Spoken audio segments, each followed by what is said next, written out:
Hello दोस्तों आज हम कॉम्प्लेक्स एनालिसिस में मिलने थॉमसन मेथड के बारे में बात करेंगे और इससे रिलेटेड कुछ एग्जाम्पल भी सॉल्व करेंगे जो एग्जाम में अक्सर पूछे जाते हैं। ठीक है, चलो आइए देखते हैं।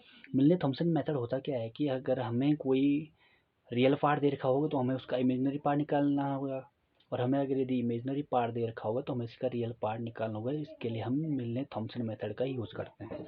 और इसके स्टेप क्या होते हैं, पहला केस क्या है कि रियल पार्ट हमें दे रखा है, हमें इसका इमेजिनरी पार्ट निकालना है। पहला केस ये है, तो हमने क्या करना है, जो हमें रियल पार्ट दे रखा है उसका एक्स के रेस्पेक्ट में क्या करना है, डिफ्रेंशिएशन करना है पहला, और उसे डिनोट कैसे करना है, फाई वन एक्स वाई से। और दूसरा क्या करेंगे, हम इसी फंक्शन का वाई के रेस्पेक्ट में डिफ्रेंशिएशन करेंगे और उसे डिनोट कैसे करेंगे, फाई टू एक्स वाई से। और थर्ड स्टेप क्या होगा, हमने क्या करना है, एक्स की जगह जेड पुट करना है और वाई की जगह जीरो पुट करना है।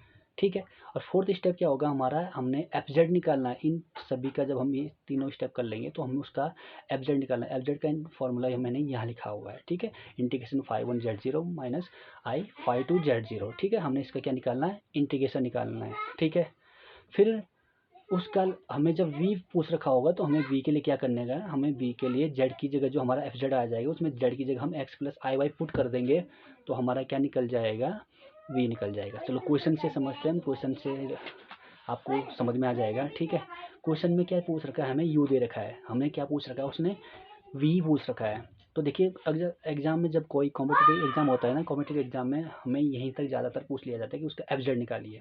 ठीक है, और जब v निकालने की बारी आई तो उसका पूरा स्टेप मैं बताऊंगा, आपको समझ में आ जाएगा। ठीक है, तो पहला हमें u दे रखा है, हमने क्या निकालना है, पहला स्टेप क्या होता था हमारा कि x के रेस्पेक्ट में डिफरेंशिएशन करना है और उसे डिनोट करना है फाई वन एक्स वाई से। ठीक है, तो x के रेस्पेक्ट में मैंने डिफरेंशिएशन कर दिया, y के रेस्पेक्ट में कर दिया। ठीक है, अब क्या करना है, तीसरा क्या होता है, x की जगह z पुट करना है और y की जगह जीरो पुट करना है।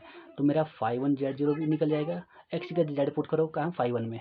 फाई वन में अगर मैं x की जगह z पुट करूँगा तो क्या आ जाएगा, फोर जेड क्यू, और y की जगह जीरो पुट करूँगा तो ये जीरो हो जाएगा। तो मेरा फाई वन क्या आ जाएगा, जेड फोर जेड क्यू, और फाई टू जेड जीरो क्या आ जाएगा, इसमें x की जगह z और y की जगह पुट जीरो पुट करो तो यहाँ जीरो, यहाँ पे भी जीरो, तो फाई टू क्या आ जाएगा, जीरो। अब मुझे इसका इंटीग्रेशन निकालना है फाई वन।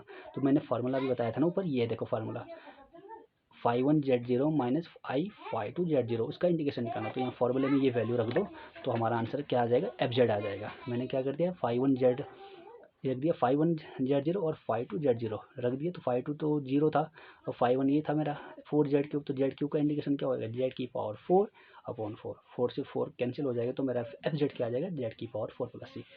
और अब अगर आपको वी पूछ रखा हो कि फाइंड वी हमें निकालना है, वैसे कॉम्पिटिटिव एग्जाम में तो अक्सर यहीं तक आता है, किसी भी फंक्शन का हमें एफ जेड निकालना होगा तो यहीं तक पूछा जाएगा। लेकिन अगर कभी वी पूछ लिया जाए कि हमें इसका वी पार्ट या कि इमेजनरी पार्ट निकालना है तो हमने क्या करना है, इमेजनरी पार्ट के लिए हमें क्या करना है, जेड की जगह एक्स प्लस आई वाई पुट कर देना है। ठीक है, तो जब मैं इसको पुट कर दिया मैंने, तो मैं इसे कैसे लिख सकता हूँ, इससे मैं एक्स प्लस आई वाई का होल स्क्वायर लिख सकता हूँ ना, दो पार्ट में लिख सकता हूँ। अब यहाँ क्या करूँगा, मैं ए प्लस बी का होल स्क्वायर का फार्मूला लगाऊंगा। यहाँ पे भी अब आप ये बोलेंगे कि यहाँ पे माइनस कैसे होता है, यहाँ हमें आई भी दे रखा है तो आई स्क्वायर इक्वल टू क्या होता है, माइनस वन होता है, तो इसलिए माइनस आ गया यहाँ पे भी। अब इन दोनों का जब मैं आपस में मल्टीप्लाई कर दूंगा तो मेरा क्या आ जाएगा, रियल पार्ट एक साइड आ जाएगा और इमेजनरी पार्ट एक साइड आ जाएगा। ठीक है, एक साइड आ गया। तो हम क्या करेंगे, जो हमारा रियल पार्ट था उसको कंपेयर करेंगे जो हमें फंक्शन में वैल्यू दे रखी है यू की। अगर ये दोनों सेम है तो हमारा आंसर मतलब सही आ रहा है, अगर ये दोनों डिफरेंट है ना तो हमारा आंसर गलत है। और हमारा जो वी हमें वी निकालना था ना, तो ये है हमारा वी। तो हम लिख सकते हैं कि वी हमारा क्या आ गया, four X Q Y minus four X Y Q plus C one, तो हमारा वी निकल गया। ठीक है, और इसको आप कंपेयर कर सकते हैं, देखो यहाँ पे भी एक्स की पावर फोर वाई की power four minus six X square Y square है ना, यू हमें यू निकला। और यहाँ पे भी क्या था, यू में ये सेम वही है, एक्स की पावर फोर वाई की power four minus six X square Y square, same similarly वही है। ठीक है, तो आप इसे देख सकते हैं, सेम वही है। ठीक है, अब दूसरा केस क्या होता है, दूसरा केस सेम है। दूसरा केस में हमें क्या दे रखा होगा, इमेजनरी पार्ट दे रखा होगा, रियल पार्ट निकालना है। खाली चेंज क्या होगा यहाँ पे पता है, यहाँ पे चेंज हमें कुछ सारा स्टेप सेम रहेगा, हमें चेंज करना है खाली यहाँ। पहले पहला जो हमारा जो डिफ्रेंशिएशन होगा वो वाई के रेस्पेक्ट में होगा और उसे हम पुट करेंगे साई वन एक्स वाई से।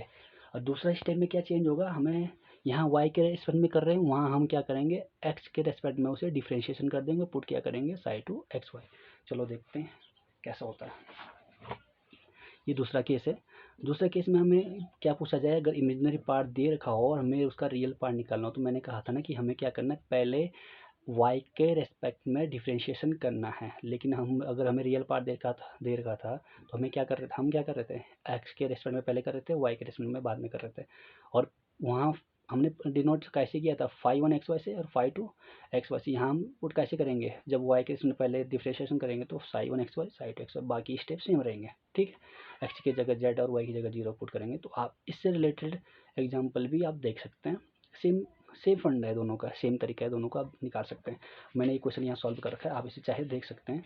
ये मेरा सेम वही है। मैं अगर इसे समझाऊंगा भी तो बिल्कुल वही है, तरीका वही है पूरा। आप इसे खुद से भी देख सकते हैं, मैंने क्वेश्चन लिखा हुआ है, आप इसे देख सकते हैं। मैंने इसका पूरा सॉल्यूशन यहाँ पे कर रखा है।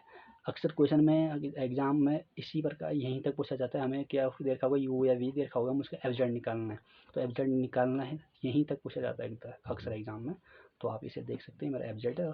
और मुझे जब इसके बाद इसका यू निकालना, तो मैंने क्या बोला था, इसका जेड की जगह हम क्या कर देंगे, एक्स प्लस आई वाई पुट कर देंगे, तो मेरा क्या आ जाएगा, पूरा हमारा यू की वैल्यू निकल जाएगी। ठीक है, तो मेरी यू की वैल्यू, ये आंसर निकल आएगा। ठीक है, तो ये मेरी यू की वैल्यू निकल गई। यहाँ पर देखो यू की वैल्यू क्या है, ए की पावर माइनस एक्स और X cos Y plus Y sine Y. तो मेरे ये वी की वैल्यू और यू की वैल्यू मेरे ये आगे वाला रियल पार्ट है। इमेजिनरी पार्ट मेरा सेम होना चाहिए, जो मुझे क्वेश्चन में दे रखा है और यहाँ पे भी दोनों सेम होने चाहिए। तो मेरा यू का पार्ट यहाँ निकल गया। ठीक है, थैंक यू।